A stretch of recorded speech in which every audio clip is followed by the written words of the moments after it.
of the United States, not Bernie Sanders or anybody else, can do what has to be done for working families and the middle class and lower income people in this country, unless there is a political revolution. Absolutely.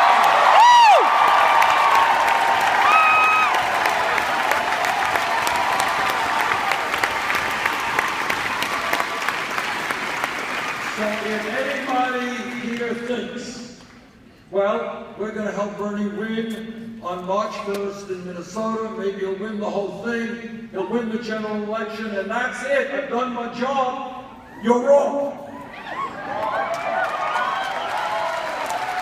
What a political revolution means is something pretty radical.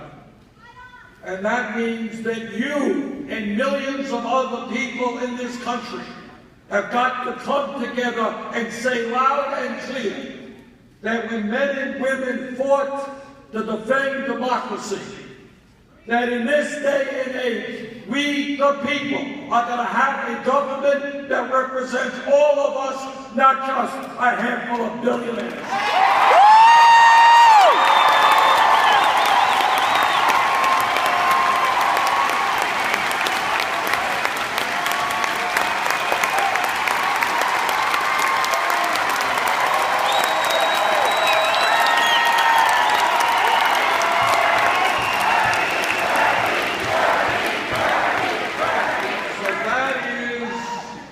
What this campaign is about.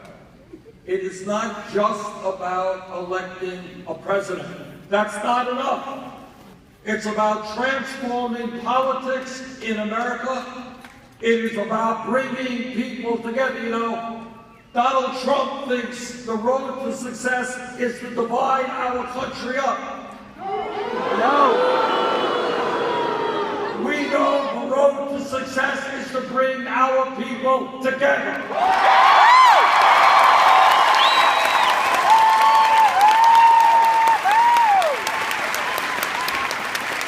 A couple of months ago, keep it on, we're at a mosque in Washington, D.C., and what we said loud and clear to Trump and all the other haters out there, you're not going to succeed by dividing us up.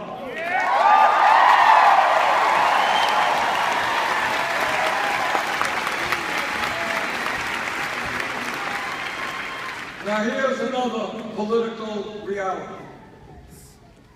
Republicans win when people are demoralized, when people turn their backs on the political process, and we understand why so many people do. People today are hurting. We all know that. People are working incredibly long hours. They're in pain. They're trying to get by on $10,000, $12,000 Social Security. Some of you are trying to figure out how you're going to pay off your student debt. We're dealing with institutional racism. We're dealing with a broken criminal justice system.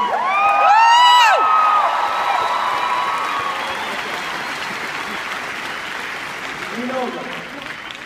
And a lot of people are saying, why should I get involved in the political process? Who is hearing my pain?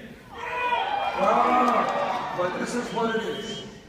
And what it is Republicans win when people in pain say, nobody's listening to me, it doesn't matter, I'm not going to participate in a charade. What our job is to understand that Republicans win when voter turnout is low. They won a huge victory in November 2014. You know why they won? Not based on their ideas. They have no ideas.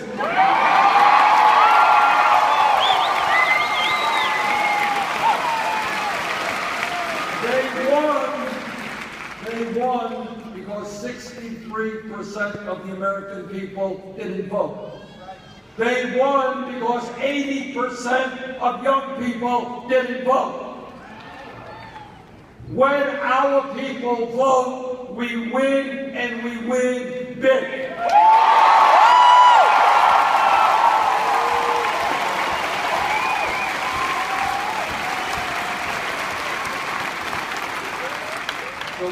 tell you why I think our campaign is going to go all the way to the White House. Number one, some of you may have heard that people are saying, well, Bernie Sanders is a nice guy, but he's not going to be able to defeat Republicans. Understand that in virtually every major poll, national poll, polls in Iowa, polls in New Hampshire, when we are put up against Donald Trump, we beat him, and we beat him badly.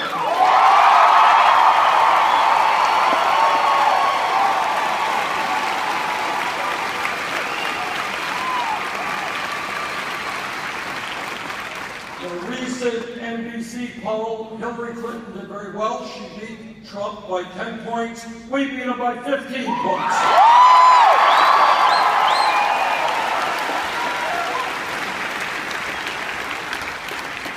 In Iowa, which is a battleground state, she beat him by 8 points. We beat Trump by 13 points.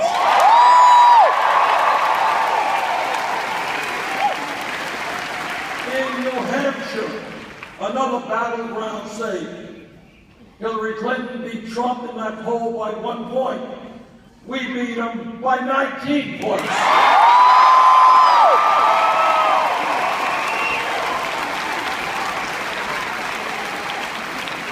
But it is not just polls. Polls go up, polls go down, a long way from Election Day. The reason that I believe we can win this general election, and probably win it big, is because this is the campaign, as we're seeing here today, that has the energy, that has the enthusiasm, that has the momentum to take us all the way to the White House.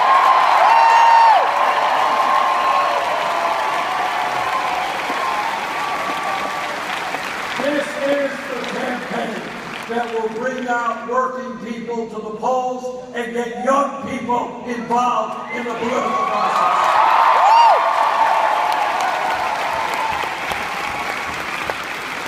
And let me just tell you, there's nothing more in this life that I would look forward to than running against Donald Trump.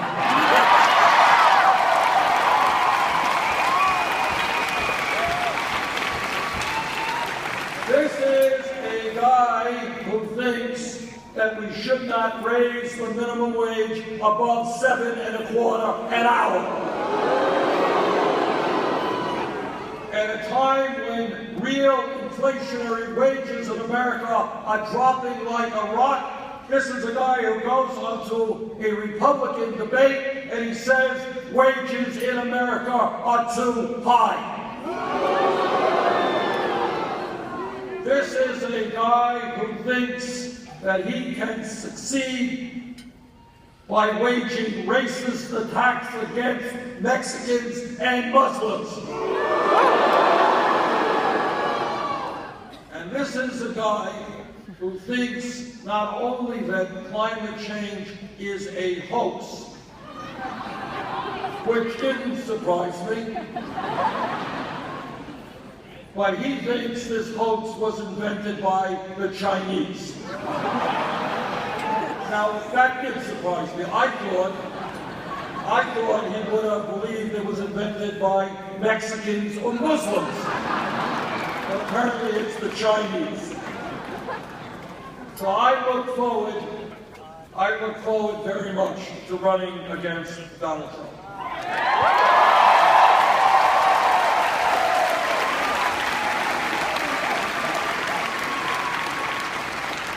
The reason I believe that our campaign is doing so much better than people expected is because we are dealing with the real issues impacting the American people.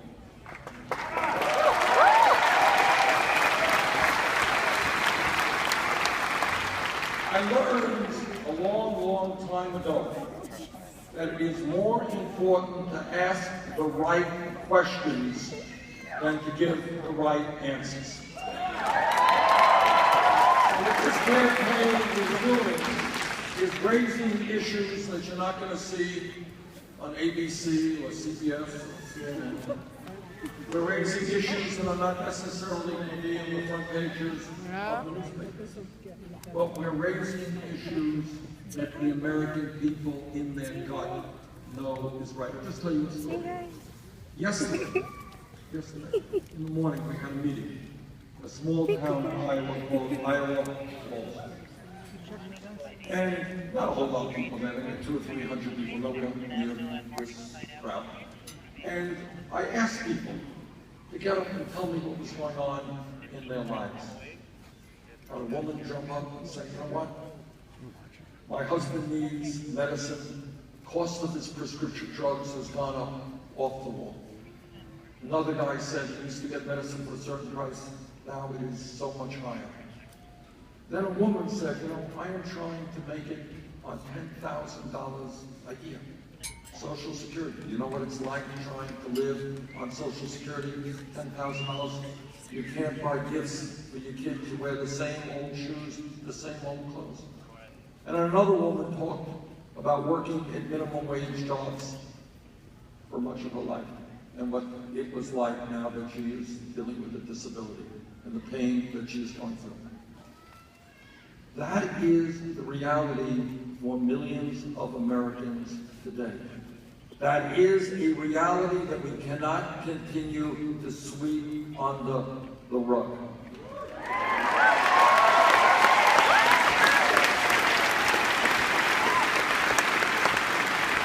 We are not going to go forward as a nation until we have the courage to examine thoughtfully and thoroughly the real issues facing our people. And we have got to do it. Media is not going to do it. We have got to determine what those issues are.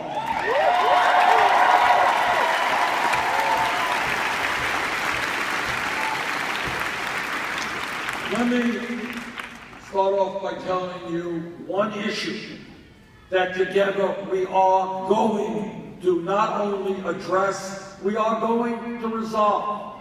And that is the grotesque level of wealth and income inequality in America today.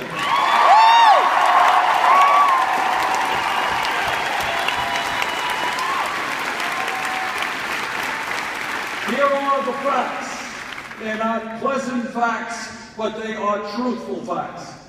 Today in this country, the top 0.1% now owns almost as much wealth as the bottom 90%. Got that?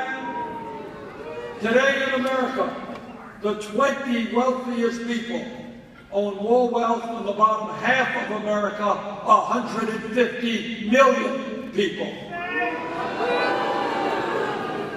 Today in America, one family, the Walton family of Walmart, owns